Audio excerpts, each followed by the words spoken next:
I often hear myself say this, it's all going to plan, especially when we're doing weekly brainstorms with the leadership team. Sure, so we missed our budgets by 15% last quarter. We hired a few more people as backups than we should have. But it's okay, it's all going to plan. We, as entrepreneurs, love saying things to ourselves. And we keep repeating these things again and again. One of the things that I have realized as an entrepreneur is that if I had $1 for every time I lied to myself, I would have been a unicorn many times over already. So I thought it's a great time for me to let you on to a few of my secrets. And here are some of the top lies we tell ourselves as entrepreneurs. We are visionaries. This is a statement we say all the time. We're visionaries, we're here to change the world.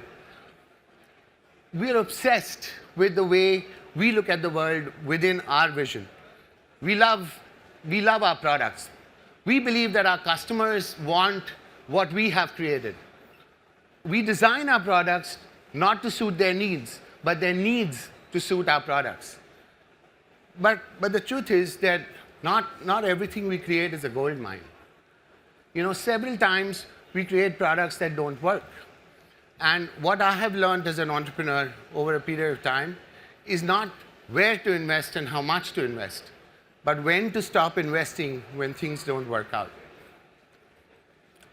I hear myself say this very often. I'm a unicorn founder. I must have arrived in life. Right? We love raising money. It's a game for us. We love soaring valuations. We love investors lining up to get a piece of us. We just love it.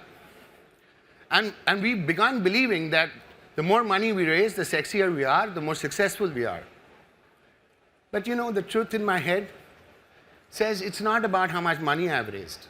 It's not about the valuations I've created. It is about the value I create. We all aspire eventually to hit public markets. That's the true testimony of value creation. And we all know that public markets will reward profitable growth, will reward returns on equity, and severely punish very high customer acquisition costs, regardless of our future monetization of those 10 million customers that we've acquired. Here's another cool one. We are too big to fail. We are really too big to fail now. We are market leaders in our product segment. We have raised the most money in our business. We have investors lining up. We have CEOs of banks wanting to meet us. We have governments wanting to partner with us. Surely we must be too big to fail. And we keep convincing ourselves saying this. But somewhere in all of this, we forget what got us here to the first place. The first employee who trusted us with his career, the first customer who wrote that check trusting our product, that first investor who had the conviction that we can convert that tissue paper of a business plan into reality. As long as we don't fail them, we should be okay, right? So here's another one that is not really much of a lie, but it's a truth that we really, really cannot admit to ourselves. We just cannot say no. So here's a typical conversation that a customer would have with me, right? Hey, does your product have this feature? And the voice in my head goes, sure, if I had probably 3 months, I would have it. But I hear myself say this, of course, sure we do. And sure enough, the next thing he says is, great, can you roll it out next week? And I go, oh, we have a very, very busy product map. We would at least need a month to roll this out. And then my CTO gets chills up his spine, right? Because the product is nowhere close to finished. I often hear investors tell me this. Look, Nirav, I think we need to reassess strategy here. Have you looked at this company in the US? I think they're very similar to your space. They're doing some groundbreaking stuff. I think you should reevaluate our business in light of what they do. sure enough, the back of my head is saying, of course, one more fashion of the month, right? One more statement of the year. Do I come to your office and tell you who to invest in? And I don't say this arrogantly. But what I hear myself telling them is, sure, that's interesting. Let me get corporate strategy to look at it. That's been super helpful. Thank you very much. This is my favorite piece of the conversation.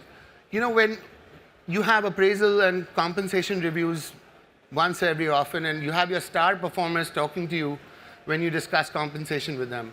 And most of the times, conversations go like this. Oh, I'm not really very happy with the 30% fixed pay increase that you've given me. I was looking forward to a larger fixed pay. I was looking forward to a larger ESOP allocation. And the voice in the back of your head is going, dude, did we not just go below budget and over cost this year? But you know, you and I as entrepreneurs are really insecure people. We hate losing our star performers. So more often than not, we get ourselves to agree to what they want us to do. Look, the biggest lie that we tell ourselves is that we are superhumans, when the truth really is that we really want to be just human beings. We want to have that bad day. We want to skip that early morning breakfast with a client. We want to throw a tantrum sometimes. You know, we want to, you know, argue with somebody about our compensation. We just want to sleep in. But we cannot afford to be not superhumans, right? We, as entrepreneurs, are ever optimists. Our worldview has to be infectious. We have to have larger than life dreams, and we have to communicate those dreams to every audience who listens with unending passion and unending drive. But we are only humans. It is okay to not know. It is okay sometimes to make mistakes. It is okay to skip that important meeting. And more importantly, it's okay not to be wanting to stand here embarrassing yourself. But like my friend Spider-Man says, with great power comes great responsibility. Sometimes I wish I had that spidey sense as well. But look, in my journey as an entrepreneur, it's been a privilege being an entrepreneur. But one thing that I have learned, and learned the hard way, right, is that I'm human. And as long as I embrace my humanity, we will change the world. Thank you very much.